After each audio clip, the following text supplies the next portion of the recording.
Before we start, subscribe to Brain Optimist and turn on notifications for more intriguing videos.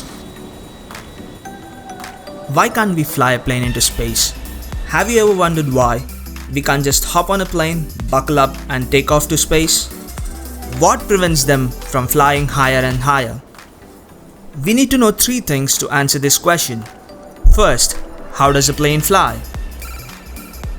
A plane flies by generating a force called lift. The wings of airplanes are designed such that the flowing air strikes the wing and splits, causing the air above the wing to expand and below the wing to contract, creating a low pressure region and high pressure region. This air pushes the ground downwards, which generates an upward lift force, acting underneath the wing as the pressure is higher. The generation of lift force can be explained by Newton's third law.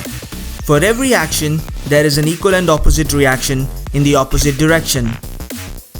As the plane moves, the airflow speed increases, in turn increasing the lift force. When the lift force exceeds the weight of the plane, it starts flying. Now, as we can guess, the next question is, how high can planes fly?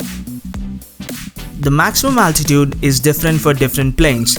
It depends on multiple factors, such as weight of the plane, engine type,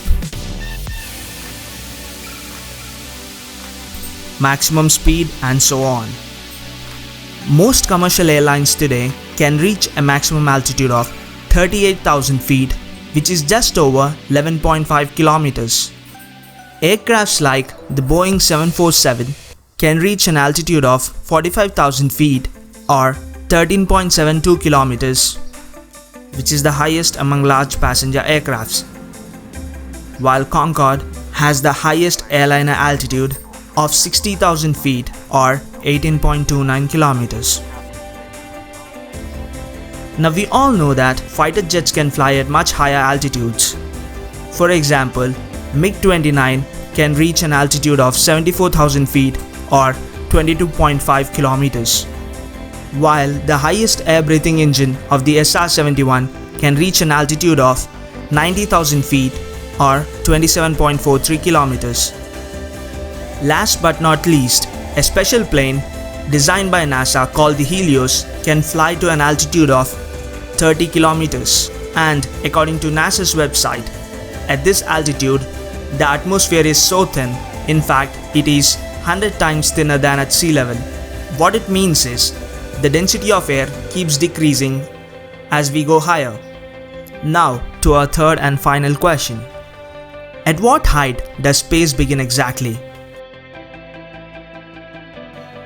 Well, there is no definite altitude where space begins, but the Kármán line, an altitude of 100 kilometers or 62 miles above the sea level, is conventionally used as the start of space for many space treaties and aerospace records keeping.